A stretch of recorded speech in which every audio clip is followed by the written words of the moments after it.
So previous video के अंदर जो है मैंने बूटस्ट्रैप 5 इंक्लूड करना बताया था, तो मैं यहाँ से बूटस्ट्रैप 5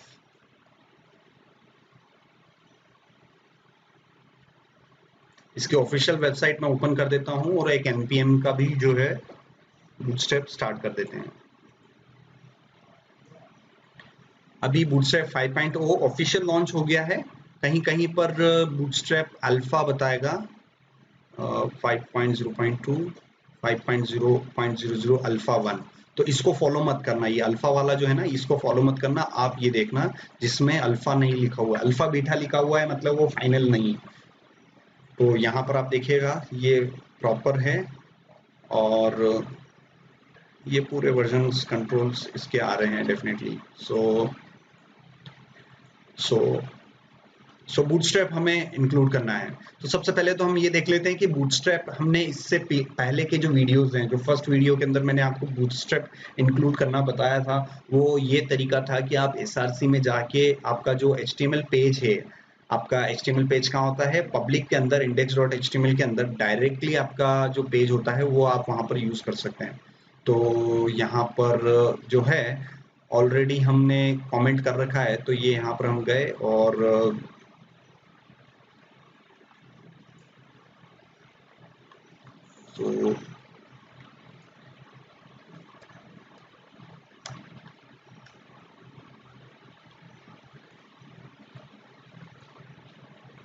तो ये जो है मैं यहाँ से हटा देता हूँ और ये स्क्रिप्ट भी यहाँ से कमेंट की हुई है बूटस्ट्रैप की, ये भी हम यहाँ से हटा देते हैं। और meta name is equal to viewport ये वाला तो टैग रहने देना है, ये दो बार आ रहा है देखो यहाँ पर, तो ये भी हम हटा देते हैं यहाँ से और ये यहाँ से भी मैं हटा देता हूँ।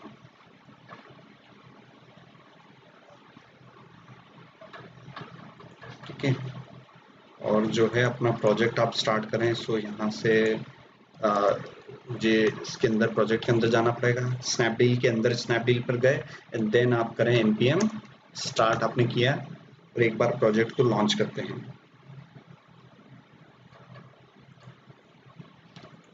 यहाँ से मैंने किया स्नैपडील और फर्स्ट वेबसाइट ओपन होते ही यहाँ पर लिखा हुआ है ऑनलाइन शॉपिंग साइट इंडिया लिखा हुआ आ रहा है, तो हमारे इसमें भी जो फर्स्ट है उसको भी हम चेंज कर देते हैं online site, online shopping site India and जो भी लिखा हुआ होगा वो हम यहाँ पर देख सकते हैं, शॉप इलेक्ट्रॉनिक्स जो भी लिखा हुआ है वो हम वहाँ पर लिख सकते हैं। सो यहाँ पर हम गए, कंट्रोल यू प्रेस किया और जो भी टाइटल टैग में आपका लिखा हुआ होगा TITLE, यहाँ पर टाइटल टैग में इसको मैं पूरे को कॉपी कर लेता हूँ। ठीक है, तो ये कॉपी को कर लो और यहाँ पर आप पेस्ट कर दो। ठीक है, तो ये रिएक्ट का आपका जो है ये आ जाएगा ऑनलाइन शॉपिंग साइट्स और यहाँ पर जो है रिएक्ट के अंदर ऑलरेडी SRC फोल्डर के अंदर ऐप कंपोनेंट है। सो ऐप JS के अंदर आप जाइए, ये देखिए डिव के अंदर ये कुछ बटन्स ले रखे थे मैंने, तो ये बटन्स मैं यहाँ से हटा रहा हूँ। ठीक है, और ये प्रीवियस वीडियो के अंदर मैंने आपको ये बटन्स लाना बताए थे और अभी मैंने बूटस्ट्रैप हटा दिया है, CSS फाइल हटा दी है और उसकी जावास्क्रिप्ट का bootstrap.bundle.min.js वाली फाइल हटा दी है, इसलिए बूटस्ट्रैप अभी देखो यहाँ पर काम नहीं कर रहा है। ठीक है, तो अब हम दूसरा तरीका देखते हैं कि किस तरीके से हम बूटस्ट्रैप इंक्लूड करवा सकते हैं। तो दूसरा तरीका हो गया कि आप npm से इसको डाउनलोड कर लें, npm वेबसाइट से। तो कैसे डाउनलोड करना है, npm इंस्टॉल बूटस्ट्रैप, इसको यहाँ से मैंने कॉपी किया और एक नया टर्मिनल यहाँ से ओपन कर लें और ध्यान ये रखना है कि आप प्रोजेक्ट के अंदर हो। तो मैं अभी स्नैपडील के अंदर हूँ और यहाँ से अगर मैं ls करके बताऊँ तो स्नैपडील के अंदर भी एक स्नैपडील फोल्डर है। तो आपको जो अंदर वाला जो स्नैपडील फोल्डर है जहाँ पर आपका रिएक्ट का प्रोजेक्ट पड़ा हुआ है वहां तक आपको जाना है। वहां पर देखिए, वहां पर हम गए, ls किया और ये प्रोजेक्ट आ रहा है, यहाँ पर आपको कमांड चलानी है ना, npm इंस्टॉल बूटस्ट्रैप, और ये मैंने इंटर किया। तो ये बूटस्ट्रैप जो है सक्सेसफुली यहाँ पर इंस्टॉल हो रहा है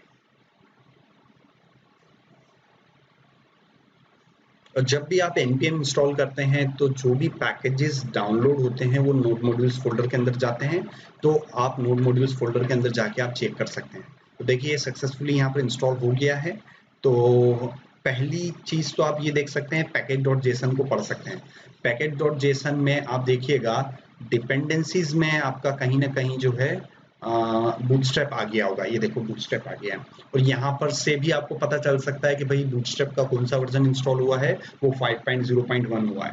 मगर आपको वाकई में उसको और इंटरनली जाके चेक करना है कि कौन सा वर्जन इंस्टॉल हुआ है, तो आप डायरेक्टली नोड मॉड्यूल्स में आप थोड़ा सा स्क्रॉल डाउन करो और बूटस्ट्रैप जहाँ दिख रहा हो वहाँ आप चले जाना। तो ये मैं यहाँ पर गया और बूटस्ट्रैप जो है ये रहा बूटस्ट्रैप। डिस्ट फोल्डर में जाओ, CSS में जाओ और bootstrap.min.css वाली जो फाइल हो इसको आप ओपन करना, और ऊपर ही ऊपर कमेंट दिए हुए होंगे और वहां पर भी आप जाके देखोगे तो आपको वर्जन नंबर दिखाई देगा कि करंट वर्जन जो है बूटस्ट्रैप का कौन सा इंस्टॉल हुआ है।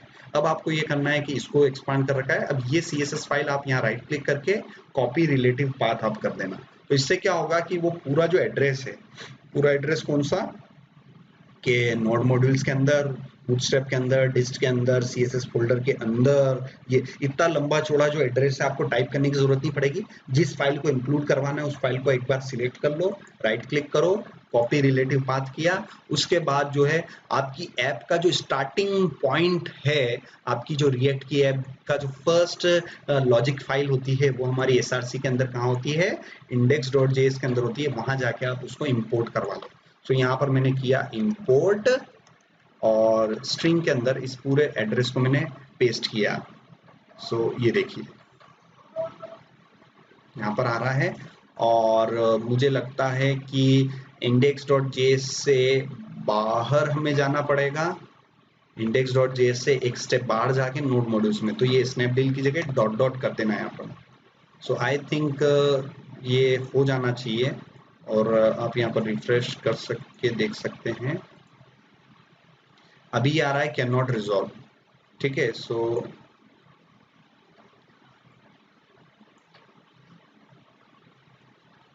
इसको मैंने यहाँ पर कट किया और इंपोर्ट डॉट डॉट स्लैश, ठीक है। तो यहाँ पर थोड़ा सा है कि ये जो फॉरवर्ड स्लैश लगे हुए हैं इनको बैक स्लैश में कन्वर्ट करना पड़ेगा, ठीक है। तो जहां जहां पे भी ये फॉरवर्ड स्लैश हैं इनको आपको किस में कन्वर्ट करना पड़ेगा, बैक स्लैश में कन्वर्ट करना पड़ेगा। ये मैंने बैक स्लैश में कन्वर्ट किया, ठीक है, और पेस्ट bootstrap.min.css। तो एड्रेस क्या होगा पूरा, dot dot slash node modules bootstrap dist CSS और bootstrap.min.js। इस पूरे को मैं कट कर रहा हूं और मैं मैनुअली बता देता हूं कि अगर आप कॉपी रिलेटिव पाथ नहीं कर रहे हो तो आपको मैनुअली कैसे करना है। फिर मैनुअली डॉट डॉट स्लैश किया, फिर किसके अंदर गए, नोड मॉड्यूल्स के अंदर गए, फिर किसके अंदर गए, बूटस्ट्रैप के अंदर गए, फिर किसके अंदर गए, तो डिस्ट के अंदर गए, फिर किसके अंदर गए, CSS के अंदर गए, फिर किसके अंदर गए, फिर वो फाइल का नाम नहीं बता रहा है। तो अब उसमें फाइल का नाम क्या है वो आपको पता है, bootstrap.min.js। तो आपको वो मैनुअली आपको देना पड़ेगा, bootstrap.min.css। ये आपको मैनुअली यहाँ पे लिखना पड़ेगा, एंड देन आप रिफ्रेश करें और ये देखो तो सक्सेसफुली हमारा बूटस्ट्रैप आ गया है, और ये बटन्स के जो डिजाइन है वो एक्टिव हो गए। इसका मतलब बूटस्ट्रैप सक्सेसफुली जो है हमने npm इंस्टॉल करके भी कर लिया है। उसके बाद ये रिपोर्ट वाइटल्स आ रहा है, इसको आप हटा देवें, इसकी ज़रूरत नहीं है, इसकी भी ज़रूरत नहीं है। और ऐप कंपोनेंट ये खुद की CSS है index.css, इसकी ज़रूरत नहीं है, इसको हटा देवें। एक्सपांड किया, ये index.css जो आ रहा है ना इसको आप यहाँ से हटा देवें, ये डिलीट किया, ये हटा दिया मैंने।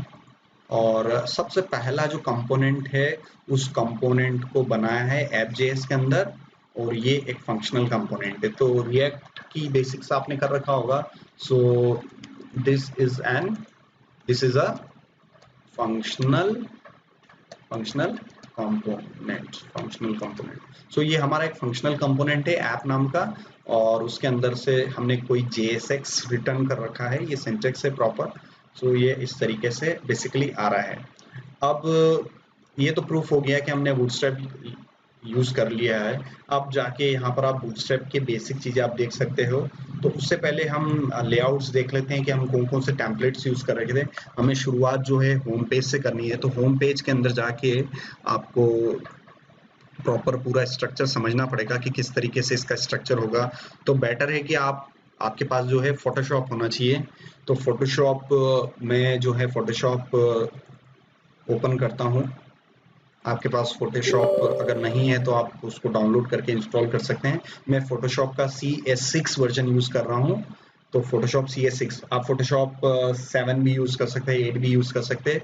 और CS6 आई थिंक फोटोशॉप 12 या 13 वर्जन है, तो अभी कंफर्म कर लेते हैं। तो हेल्प में जाना है और फोटोशॉप का वर्जन चेक करने के लिए हेल्प में जाके अबाउट फोटोशॉप पे क्लिक करूंगा। तो फोटोशॉप CS6 का मतलब हो गया 13, CS2 का मतलब हो गया 12, CS6 के बाद CC आता है। फोटोशॉप CC अगर आप यूज कर रहे हो तो वो 14 कहलाता है। तो डजेंट मैटर कि आप फोटोशॉप का कौन सा वर्जन यूज कर रहे हैं, बट आपको फोटोशॉप यूज करना है। फोटोशॉप यूज करने के बाद डबल क्लिक करके आप अपना जो इंडेक्स पेज है, होम पेज है, वो आप उसको ओपन कर लें। सो यहाँ पर मैं गया डी ड्राइव के अंदर और स्नैपडील का प्रोजेक्ट आपने ओपन किया, टेम्पलेट में गए और सबसे पहले कौन सा पेज लेना है, आपको होम पेज लेना है। ठीक है, होम पेज लेने के बाद अब आपको जूम करना है। तो मैं कुछ शॉर्टकट्स आपको बता रहा हूं, तो वो शॉर्टकट आपको ध्यान रखना है। सबसे पहला शॉर्टकट है कंट्रोल प्रेस करना है, स्पेस प्रेस करना है, और ये देखिए जूम का मैग्नीफाइंग ग्लास आ गया। ये जूम आपको फिर क्लिक और ड्रैग करना है, क्लिक और ड्रैग। जैसे मैंने क्लिक और ड्रैग किया तो ये देखो इतना आ गया। उसके बाद आप इसको छोड़ देवें। उसके बाद आप स्पेस प्रेस करके क्लिक और ड्रैग करेंगे तो ये यहाँ पर इस तरीके से, इसको इस तरीके से कर सकते हैं। एक नेविगेटर विंडो अगर आपको ओपन करना है तो विंडोज में जाके यहाँ पर नेविगेटर लिखा होगा कहीं ना कहीं, ये नेविगेटर। तो ये नेविगेटर को आप कर सकते हैं। तो यहाँ पर ये जूम करके जूम भी कर सकते हो, है ना। अगर आपको कंट्रोल स्पेस क्लिक और ड्रैग नहीं आता है तो आप डायरेक्टली विंडोज में जाके नेविगेटर पैनल भी आप यूज कर सकते हैं। तो नेविगेटर विंडो में क्या है कि आपको ऐसे जूम इन जूम आउट करना पड़ेगा। ठीक है, सो ये देखिए, ये आप इस तरीके से भी थोड़ा बहुत मैनेज कर सकते हैं। बट मुझे जो है पर्सनली कंट्रोल स्पेस और जूम इन करके मुझे इस तरीके से इसको एक्सेस करना अच्छा लगता है, और मैं इस नेविगेटर विंडो को यहाँ सेट कर देता हूँ ताकि इजीली यहाँ पर वर्क कर पाए।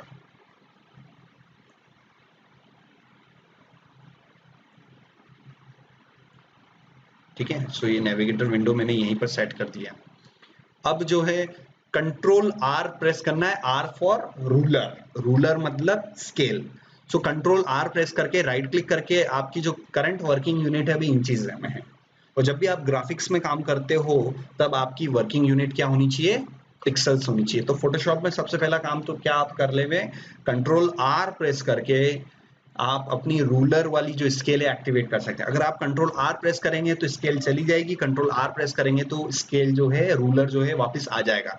तो इस रूलर से आप जो है एटलीस्ट अपने डायमेंशन पता कर सकते हैं कि जो मुझे स्लाइडर लेना है वो स्लाइडर की मैक्सिमम विड्थ कितनी होगी, लगभग 800, 795 विड्थ। यहाँ पर आप देख सकते हैं 795। अब जैसे क्लिक किया मेरा वो चला गया। तो वो अगेन आप विंडोज में जाके एक इन्फो पैनल आप यहाँ से ले सकते हैं, F8। ये देखो ये इन्फो पैनल आ रहा है, तो इस इन्फो पैनल को मैं ऊपर की ओर शिफ्ट कर देता हूँ। ये यहाँ पर आ गया इन्फो पैनल। ठीक है, तो इन्फो पैनल में कहाँ से लाया, विंडोज में इन्फो पैनल। तो अब देखना, अब मैं इसको वापस से कंट्रोल D करता हूँ और ये मार्क्यू टूल पे आपको जाना है यहाँ पर, और यहाँ से क्लिक करके इसका डायमेंशन पता करना है कि ये कितना इसकी विड्थ है और कितनी हाइट है। और जैसे क्लिक करके छोड़ूंगा तो यहाँ पर W और H दिखाई देगा मुझे। तो W का मतलब हो गया विड्थ और H का मतलब हो गया हाइट। तो विड्थ मुझे कितनी लेनी है, 796 पिक्सल लेनी है, और हाइट मुझे कितनी लेनी है, 242 पिक्सल लेनी है। तो इस तरीके से है डिफरेंट डिफरेंट यूआई कंपोनेंट्स के जो हैं आप डायमेंशंस पता कर सकते हैं, कॉपी के अंदर नोट डाउन कर सकते हैं कि हाँ इतने बाय इतने का मुझे नेविगेशन लेना है, स्लाइडर मुझे इतने पिक्सल बाय इतने पिक्सल का मुझे स्लाइडर लेना है। सो डिफरेंट डिफरेंट जो कंपोनेंट्स हैं आपके लेआउट के, तो उनके डायमेंशन आप फोटोशॉप की मदद से, इन टूल्स की मदद से आप पता कर सकते हैं।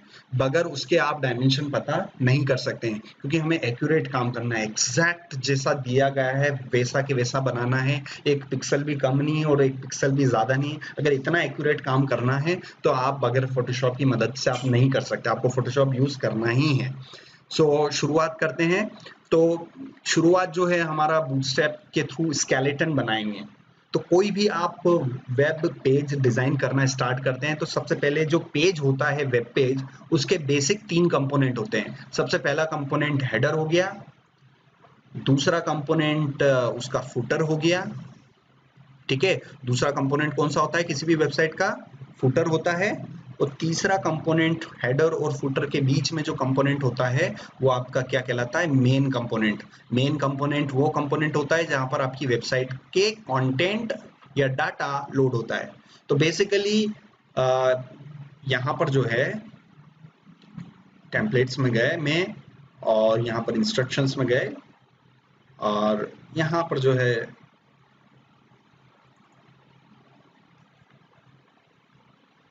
मैंने क्या क्या यूज किया?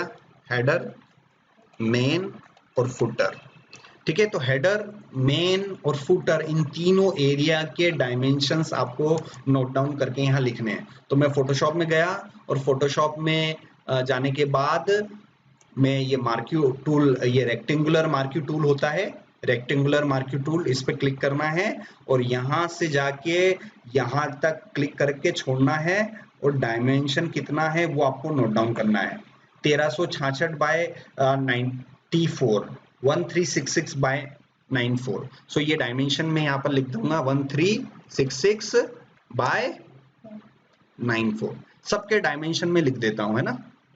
तो अब मेन का कितना है? मेन का हम देख लेते हैं। मेन यहाँ से चालू हो रहा है और खत्म कहाँ हो रहा है? पहले आपका सबसे पहला काम है डायमेंशंस को लिखना, ठीक है ना।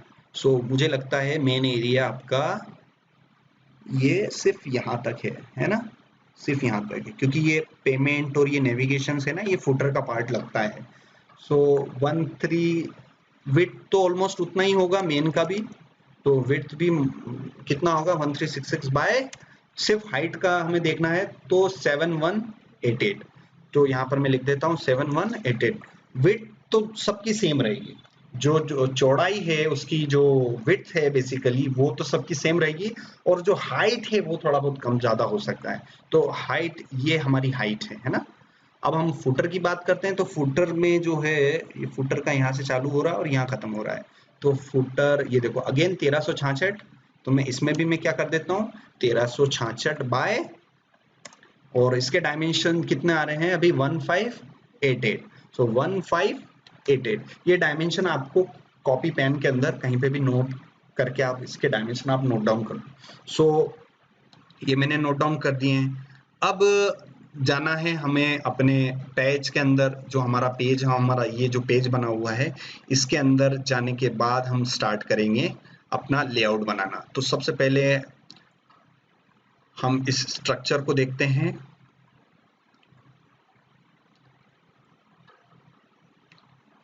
तो यहाँ पर हमें ये देखना है कि ये हेडर है।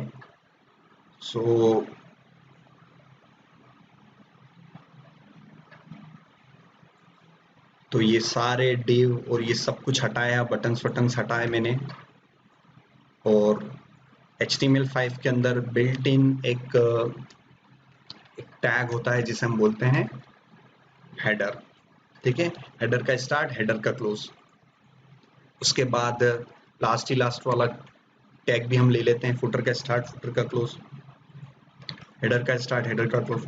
और बीच वाला जो एरिया होता है वो कौन सा होता है? मेन एरिया होता है। मेन नाम का कोई टैग HTML के अंदर होता ही नहीं है ना। हमें क्या करना पड़ेगा? डिव लेना पड़ेगा और उसको क्लास देनी पड़ेगी। यहाँ पे जाके क्लास देने के लिए हम क्या यूज करेंगे? क्लास नेम यूज करेंगे। क्यों क्लास नेम यूज करेंगे? क्योंकि हम रिएक्ट यूज कर रहे हैं। कोई भी एट्रीब्यूट, CSS का एट्रीब्यूट क्लास देना है तो आपको रिएक्ट के अंदर आपको क्या देना पड़ेगा? क्लास नेम देना पड़ेगा। यहाँ पर ये हुआ।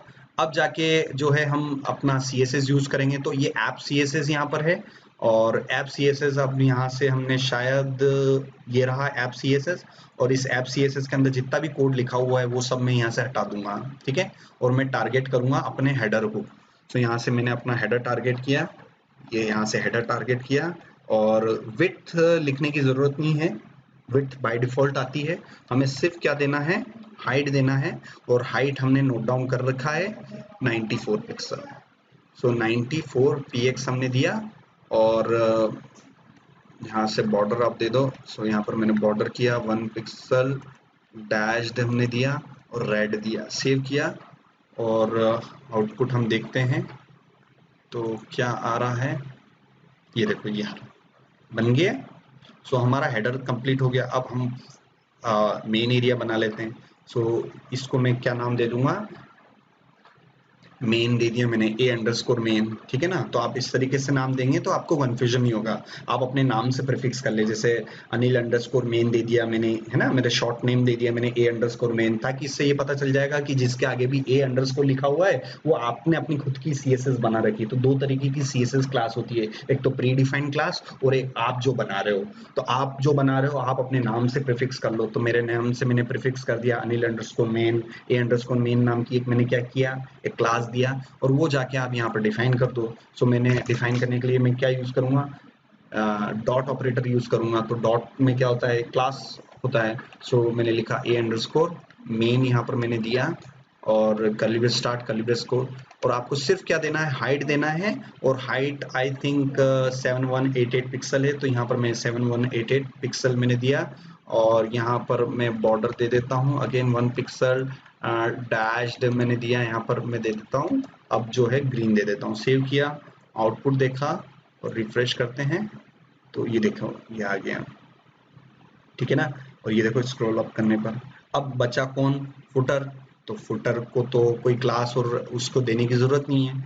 अच्छा, इसमें जो है हेडर और फुटर को डायरेक्ट टारगेट किया जा सकता है। जैसे हेडर है, इसको डायरेक्ट टारगेट किया, कोई क्लास नहीं दिया, कोई आईडी नहीं दिया, डायरेक्ट नाम से टारगेट कर दिया क्योंकि ये यूनिक एलिमेंट है। डिव को डायरेक्ट टारगेट नहीं कर सकते हैं, डिव हजारों डिव होंगे, हर डिव की अलग अलग आईडीज और क्लासेस होंगे, इसलिए डिव को यहाँ पर मैंने क्लास के थ्रू टारगेट किया। अब मैं फुटर को टारगेट करूंगा तो फुटर को यहाँ क्लास क्लास देके टारगेट नहीं करूंगा, डायरेक्ट टारगेट कर दूंगा। यहाँ पर मैंने लिखा फुटर और यहाँ पर हमने दिया हाइट, और जो भी हाइट है फुटर का वो हम यहाँ पर देंगे 1588 पिक्सल, यहाँ पर मैंने दिया ये। एंड यहाँ पर बॉर्डर दे दो, बॉर्डर 1 पिक्सल डैश्ड ब्लू दे दिया यहाँ पर, ठीक है ना। सो ये जाके मैंने यहाँ पर रिफ्रेश किया, अब देखिएगा आगे। इस तरीके से बेसिक स्केलेटन तो हमने यहाँ पर थोड़ा बहुत हम स्टार्ट कर दिया है।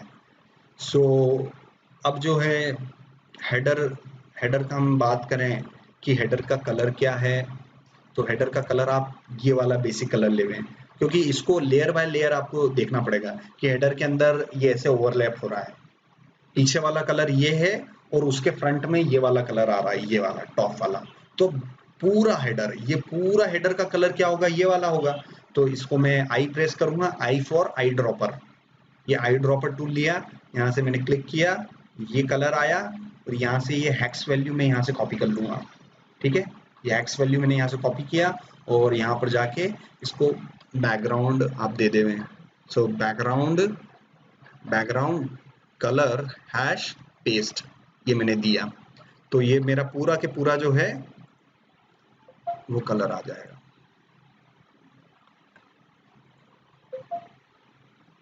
ये देखो, सो ये सक्सेसफुली जो है हो गया है।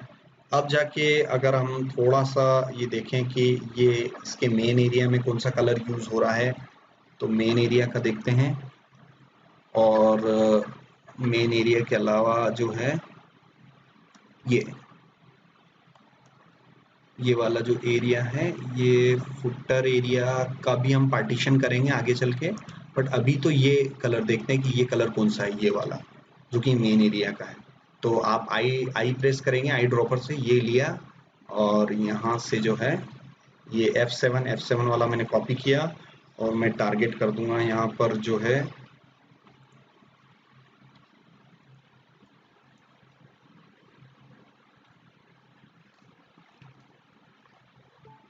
ठीक है।